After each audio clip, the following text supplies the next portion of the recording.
வணக்கம். செல்வகுமாரின் மாலை வானிலை ஆய்வறிக்கை. அதிகாரப்பூர்வ வானிலை அறிக்கைக்கு இந்திய வானிலை ஆராய்ச்சித்துறை அறிக்கையை பார்க்கவும். 2026 பிப்ரவரி 27 வெள்ளிக்கிழமை மாலை நிலவர ஆய்வறிக்கை. ஏற்கனவே கடந்த 24 மணி நேர மழைப்பொழிவு அறிவிக்கப்பட்டிருக்கிறது. அதுல எந்த மாற்றமும் இல்லை. சில இடங்கள் கூடுதலாகி இருக்கிறது. அது ஒருபுறம் இருக்க, இன்றைக்கு நாம் எதிர்பார்த்தது போலவே மழை தொடங்கிவிட்டது. தென் மாவட்டங்களிலும் மேற்கு தொடர்ச்சி மலையிலையும், மேற்கு தொடர்ச்சி மலையோட பாலக்காட்டு கணவாய் பகுதிகளிலையும் மழைதான். தற்பொழுது தென் மாவட்டங்களில் பார்த்தீங்கன்னா கழுகுமலை மற்றும் சுரண்டை இடைப்பட்ட பகுதியில் கனமழை. கயத்தாருக்கும் வடக்கே, கயத்தாறு மற்றும் அதன் வடக்கு பகுதி எல்லாமே கனமழை. நல்ல ஒரு இடி மின்னலுடன் கூடிய மழைப்பிடிப்பை கொடுத்து வருகிறது. அந்த மழைப்பிடிப்பு ஏற்கனவே தென்காசி மாவட்டத்தில் ஒரு சில இடங்களில் பெய்து கொண்டு நகர்ந்திருக்கிறது. இன்னும் பல இடங்களில் இன்று கொஞ்சம் அந்த தென்காசி மாவட்டத்தின் பிற பகுதிகளிலையும் கொஞ்சம் பரவி பொழிவதற்கு வாய்ப்பு பிரகாசமாக இருக்கிறது. அதே போல திருப்பூர் மாவட்டம், கோயம்புத்தூர் மாவட்டம் எல்லை பகுதி, அதாவது காமநாயக்கம்பாளையம், செஞ்சேரி மலை, அதன் சுற்றுவட்டார பகுதியெல்லாம் கனமழை, நல்ல ஒரு மழை. ஆனால் அது கருமாபுரம் காட்டம்பட்டி பகுதிக்கு கொடுத்திருக்கலாம், நெகமத்திற்கும் கொடுத்திருக்கலாம், அல்லது தூரலை கொடுத்திருக்கலாம். அது காமநாயக்கம்பாளையத்திற்கு கிழக்கு வடகிழக்கே செஞ்சேரி மலையை மையமாக வைத்து கனமழை பிடிப்பை கொடுத்திருக்கோம். இப்பொழுது பார்த்தீங்கன்னா இந்த மழைப்பிடிவு மேலும் பல இடங்கள்ல பரவி கொண்டிருக்கு. முக்கோணம் பகுதியில் கூட மழைதான்.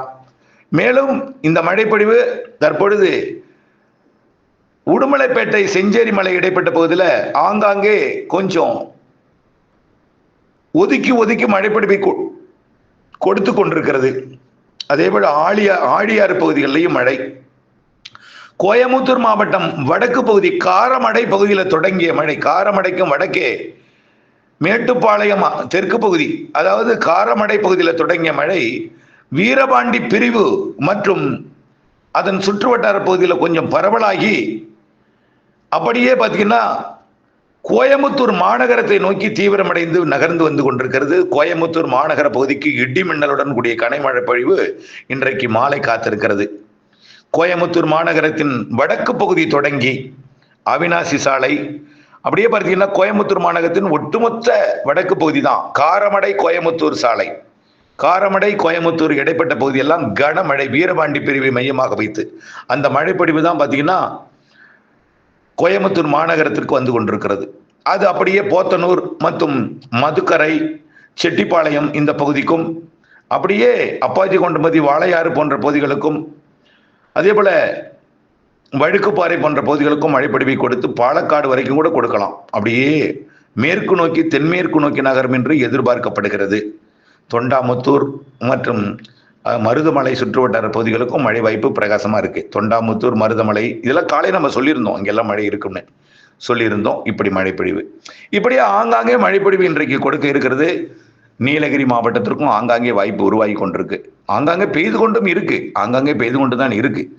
அதாவது ஏற்கனவே அட்டப்பாடி பகுதிக்கு வடக்கே மழை உருவாகி இருக்கு. அதெல்லாம் கொஞ்சம் நீலகிரி மாவட்டத்தில் ஆங்காங்கே கொடுக்கும். ஏற்கனவே உடுமலைப்பேட்டைக்கு வடக்கே சிந்துலுப்பு போன்ற பகுதிகளுக்கெல்லாம் மழைப்பொழிவு கொடுத்திருக்கோம். இப்படி மழைப்பொழிவு ஆங்காங்கே கொடுத்து கொண்டே இருக்கும். நள்ளிரவு வரைக்கும் கூட இந்த மழை வாய்ப்பு சாதகம் இருக்கு.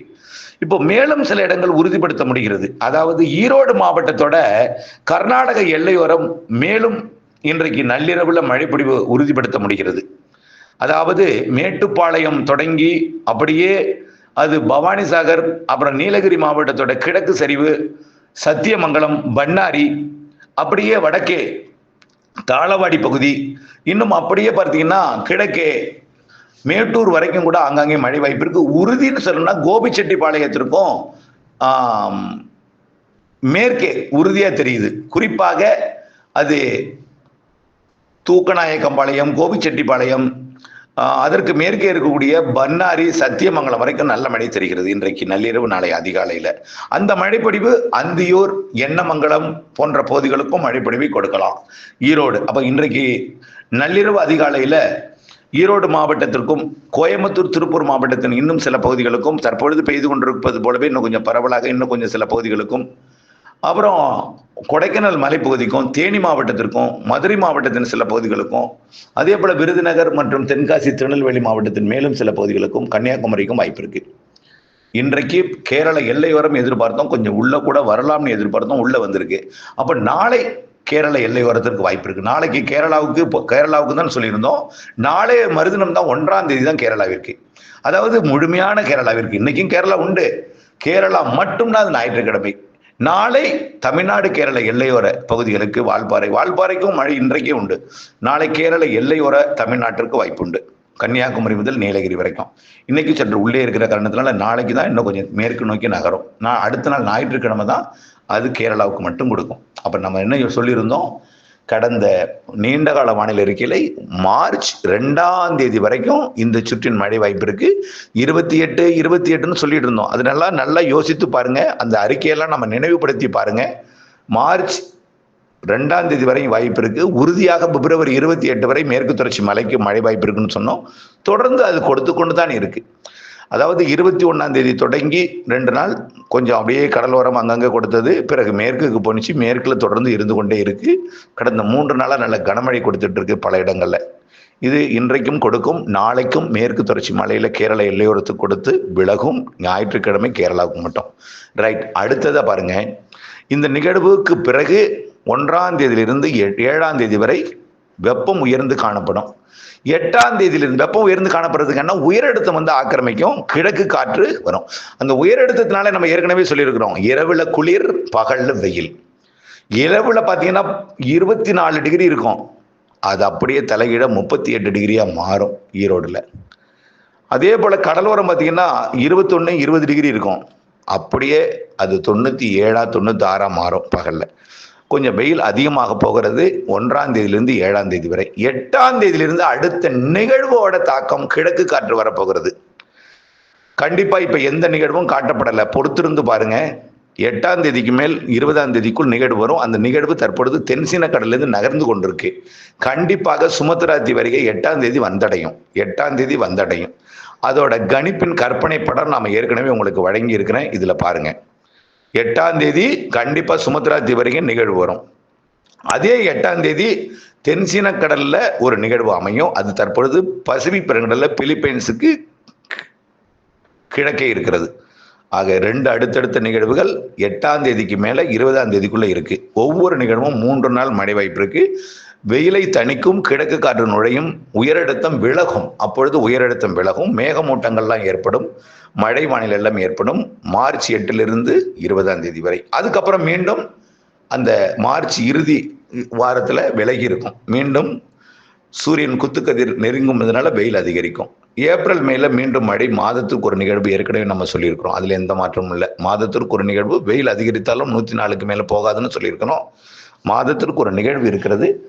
சில நிகழ்வு வலுவாக கூட இருக்கும் என்று சொல்லியிருக்கிறோம். முன்கூட்டியே தொடங்கும் தென்மேற்கு பருவமழை மே இறுதி வாரத்திலேயே. ஆகவே மே மாதத்துல, ஏப்ரல் மாதத்துல நிகழ்வும் இருக்கு, வெயிலும் இருக்கு. ஆகவே இப்பொழுதைக்கு மேற்கு தொடர்ச்சி மலையில் பெய்யக்கூடிய மழை 2 நாளைக்கு நீடிக்கும். அதுக்கப்புறம் வெயில் அதிகரிக்கும். பிறகு கிழக்கு காற்றை கொண்டு வர போகிறது. பிறகு நிகழ்வு வரப்போகிறது. 8ஆம் தேதியிலிருந்து 20ஆம் தேதிக்குள் 2 நிகழ்வு. வெயில் தனியும், கிழக்கு காற்றால புழுக்கம் அதிகரித்தாலும் மழை வரும். 8ஆம் தேதிக்கு மேல் மழை வாய்ப்பு இருக்கு. ஆனால் 8ஆம் தேதியே வந்துடாது. நல்லா புரிஞ்சுக்குங்க. 8லிருந்து 20க்குள் ஏதேனும் தலா 3 நாள், ஒவ்வொரு நிகழ்வுக்கும் 3 நாள். அதுல 1 நாள் 2 நாள் கொஞ்சம் கனமா இருக்கும். அதுல முதல் 8லிருந்து 15க்குள்ளர கொஞ்சம் அளவான லேசான மிதமான மழை தான் தெரியுது. ஆனால் குழப்பமெல்லாம் இருக்கும். குழப்பம் ஏற்பட தொடங்கிடும். கிழக்கு காற்று வர தொடங்கிடும். 15ஆம் தேதியிலிருந்து 20ஆம் தேதிக்குள்ள தான் வலுவான நிகழ்வு. இது எல்லாம் ஏற்கனவே தொடர்ந்து சொல்லி கொண்டிருக்கிறது தான். ஓகே, தொடர்ந்து இணைந்திருங்கள். நாளை துல்லிய அறிக்கை, வரக்கூடிய நிகழ்வு எப்படி இருக்கும் என்பதை வரக்கூடிய நாட்கள் அதை துல்லியப்படுத்தி உறுதிப்படுத்தலாம். இணைந்திருங்கள். நன்றி.